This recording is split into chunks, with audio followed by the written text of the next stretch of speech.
Hello there and welcome to this first live episode of Andy's Shed, and well, here we are, a little bit later than planned, but we're here nonetheless. And the subject of this first episode is going to be these things, telephone dials. I've been asked a few questions about these, so without further ado, let's get on with it. Right, so this is a dial from an old British telephone. This is from a 706 type phone, which is the type of phone that was around in the 1960s and into the 1970s, and some people even had them into the 1980s, and some people, like me, have still got them.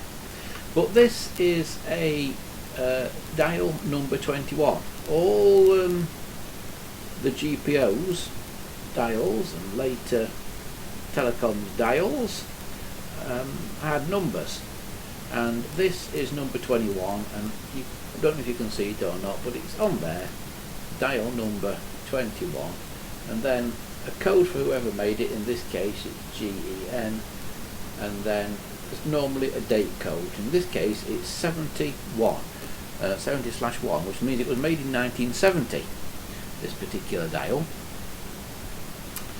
So tonight I'm going to be showing you how to basically check these dials over and have a little look at them and see what you need to do to restore them, or at least refurbish them. Now this one, as it starts out, doesn't actually look in bad condition. In fact, it looks in really good condition. It's fairly clean and it looks complete. Now the first thing you do with the dial is obviously try and dial with it, and there you go, that is how it works. Now there are two things that are important about a dial. One is the make-break ratio of the pulses, because when a dial returns, when it goes like that, what it's actually doing there is it is pulsing out a signal on the telephone line, and the speed of the pulses and the make-break ratio are important. Now the make-break ratio we adjust by adjusting some contacts on the back of the dial, but the speed is adjusted by going in through the front, but you might not need to adjust it. And a way to tell, an easy way to tell, is wind it right round. So put your finger in the zero and wind it right round. Then when you let go, say to yourself 1001. So 1001, and as you say that, it should get to the end. So let's do that again. 1001. And it might be a little bit fast even, this one, but it's not bad. 1001. So the speed is about right. So we probably don't need to mess about too much with the speed on it. But let's have a little look, and I just need to grab my little screwdriver.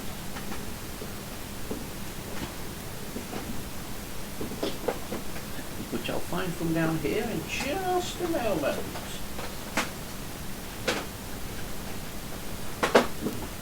Right, here we are, screwdriver.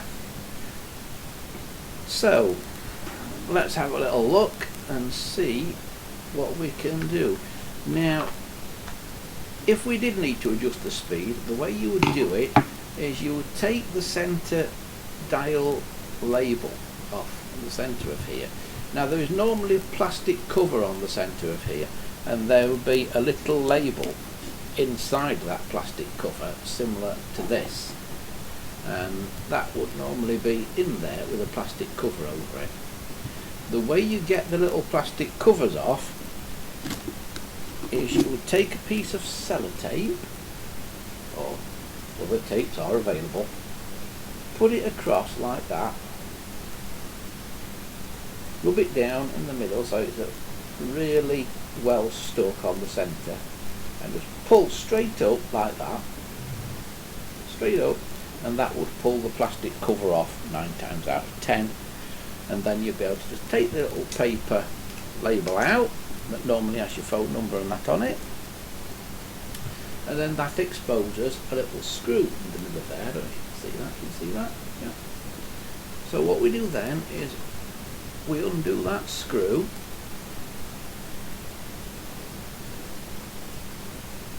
like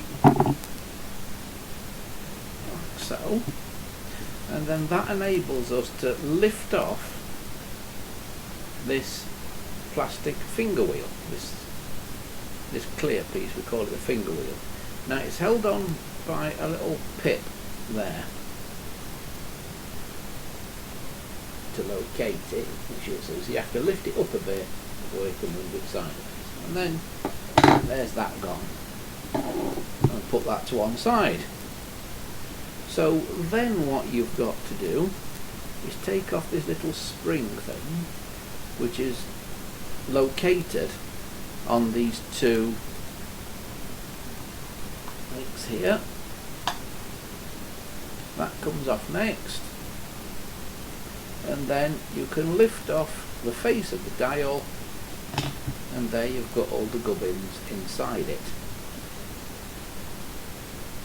And there you can see all the stuff on the inside of the dial.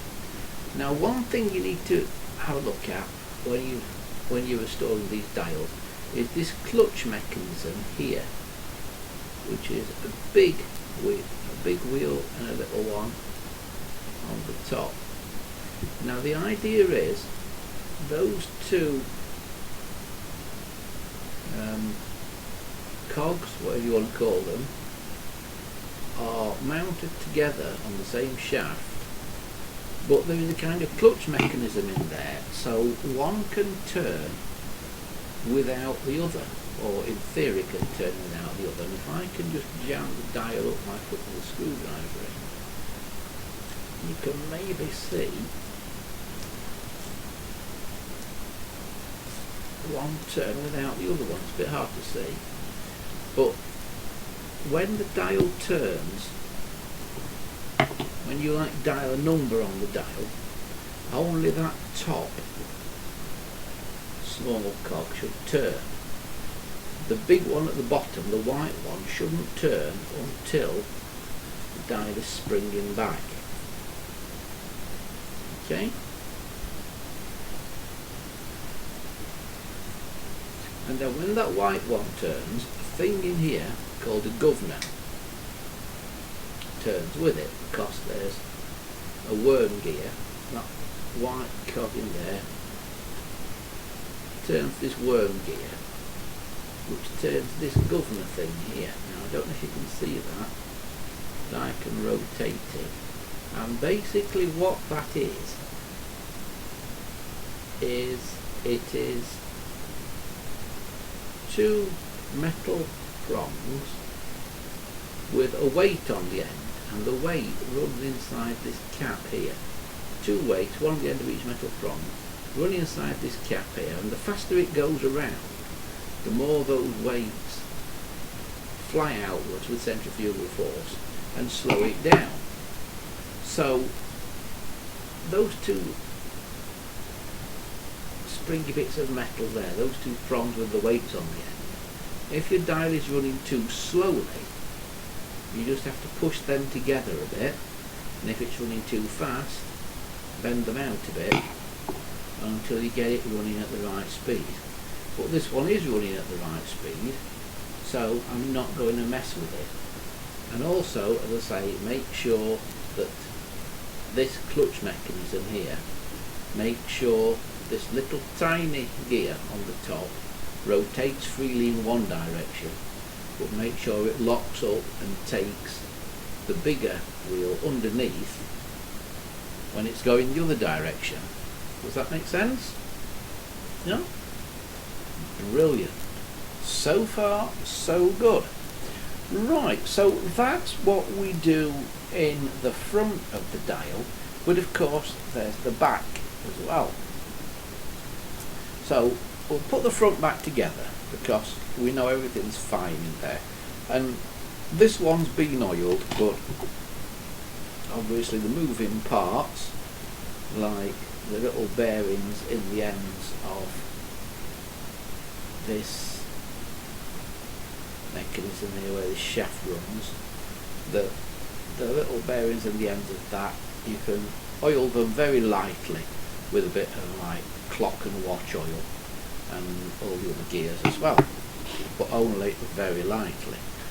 Right, this has got plenty of oil on. In fact, it might even be a little bit too much really. So I'll put this back together, put the plastic dial face back on, the little spring clip back in to hold it in place, put the finger wheel back on like that. Make sure that the numbers, of course, are behind the holes, because you can put it on 180 degrees out, and of course it looks completely wrong there. So make sure you get it on the right way around, like that. There you go, you can see that. And then we put the screw back in, and it should go in quite easily. Now there are two sorts of these screws. This is worth a mention. Look very carefully in the centre of this finger wheel and have a look if the hole is countersunk or not. If it's a countersunk hole, then you need a countersunk screw like that one to go in it. If it's not a countersunk hole, you need a screw with a flat back that's not countersunk. If you put the wrong one in, if you've got a non-countersunk hole and you put a countersunk screw like this one into it, then when you tighten it up, it will crack this finger wheel, because it's a fairly brittle plastic. So if it's a countersunk hole, make sure you use a countersunk screw, and if it's not a countersunk hole, make sure you don't use a countersunk screw, because there were two types. So I'll just screw that back together, and I'll just try that dial again. Remember the test, 1001, and there we go. Okay, right, we now need to look on the other side of the dial, which I take this plastic cover off the back, and crikey, look at all that in there. Alright, well these screw terminals here are where it will connect to the phone. You should find on most dials, certainly on dial 21 like this one, there's 5 screw terminals there, and that's where wires connect to connect the thing to the telephone. But what you have to look at are all these contacts, both contacts on this side here and on this side here, and make sure they're all opening and closing as they should. Now it's a bit difficult to get on the camera because these web cameras aren't really very good for showing this close, but if I turn this, you'll see what it does. If I let it go back at full speed, you see it do that. If I can turn it as if I'm dialing a number and then let it go back slowly, you can see the governor rotating there on the right hand side, and you can see here this little thing here catching that dip on the centre wheel there and going over, basically. It's pushing it over. The more I turn the dial round if I'm dialing a number, it goes that way. But as soon as you let it go back, it kind of pushes over and pushes this thing here outwards. And that's important because when it gets back to there, it then moves outwards and opens a contact. And it's that contact opening and closing there, here, that contact opening there, closing again, opening again, closing again, and so on. That is what dials your number. So if you just dial a 1, which would make this thing drop in the first slot there, when you let it go back, it just opens once there and closes again, and then that's back at the rest position. If you dial, let's say 5, 1, 2, 3, 4, 5, and let it go back, it opens 1, 2, 3, 4, and 5, and it closes again, and there you are, back at rest. Now there are contacts on this other side as well that are also doing things. As soon as your dial goes off normal, as soon as you start to dial a number, you will see a contact here open. As soon as I start to turn it, sorry, close it, as soon as I start to turn it, you see that one there, just under my finger there somewhere.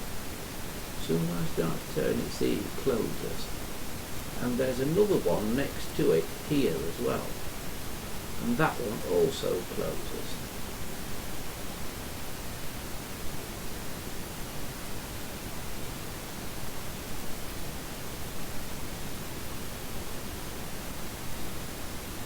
You see that?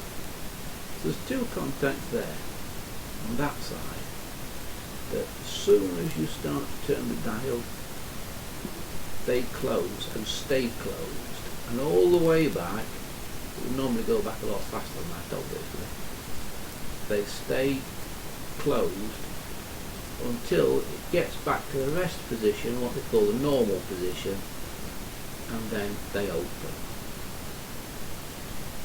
So make sure that's all working okay. Now the way we change the make-break ratio is this one here, this contact here, which is the pulse contact. Changing the make-break ratio is as simple as when that contact here is open,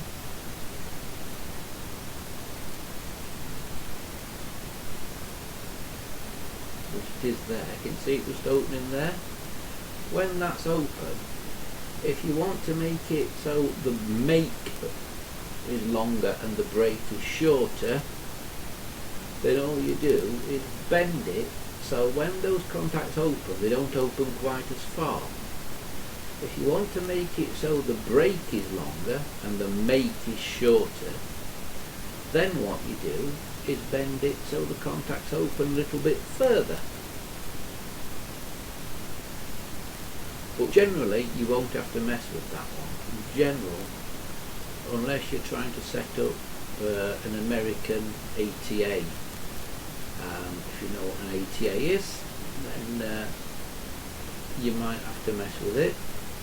You're trying to set up like a Grandstring 502 ATA to work with VoIP, but if you don't know what that's all about, then don't worry about it at this stage. I'm going to do another video in the future where we talk about ATAs and using these old phones on internet and VoIP systems.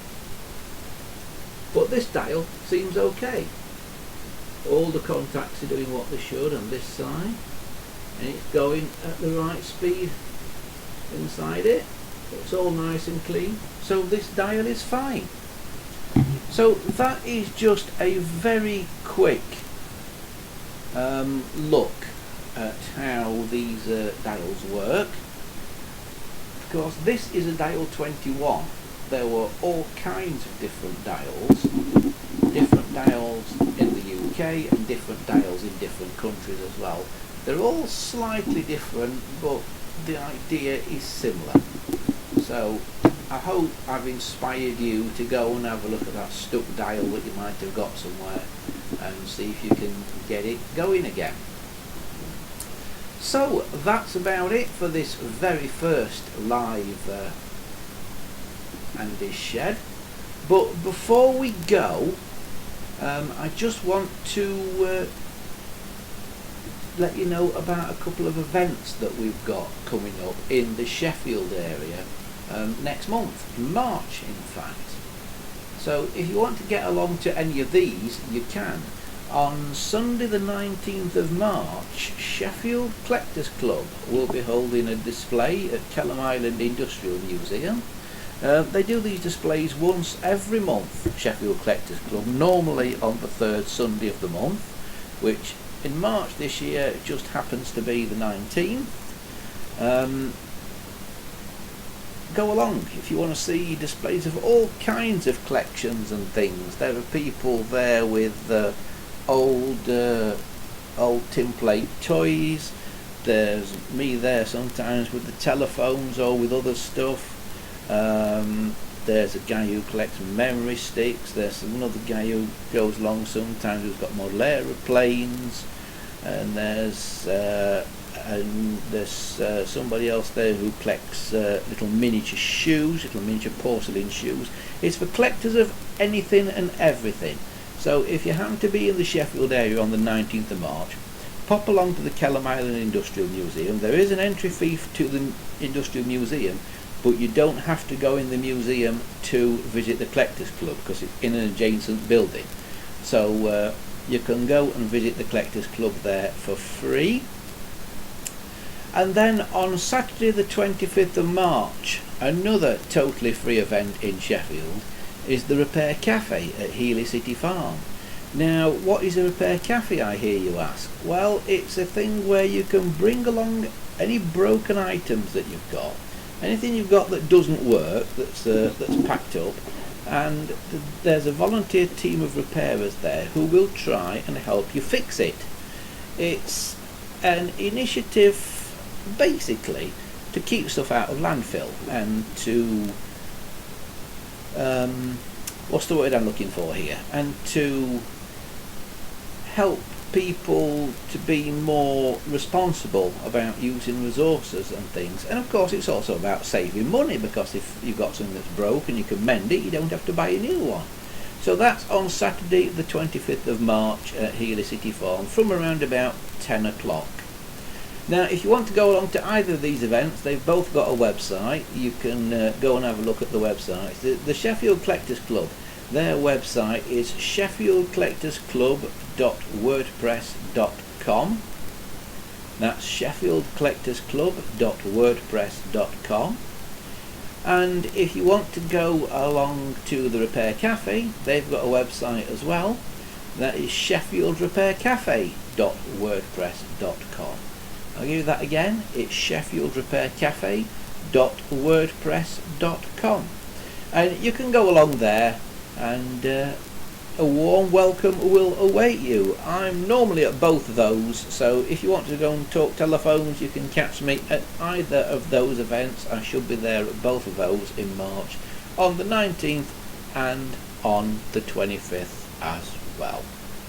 Right, that about wraps it up for this first episode of Andy's Shed Live. I hope you've enjoyed it. I hope you've not had too many technical issues with it. We did try and do one of these a couple of weeks ago, and we had some technical issues with the streaming, but I hope this has all worked okay today.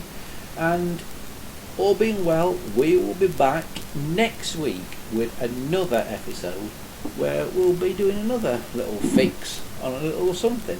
But until then, go and find all those telephone dials out that you've got kicking around, and get those sorted out, and we'll be doing more vintage repairs on all kinds of equipment next time when Andy Shed Live returns next Sunday.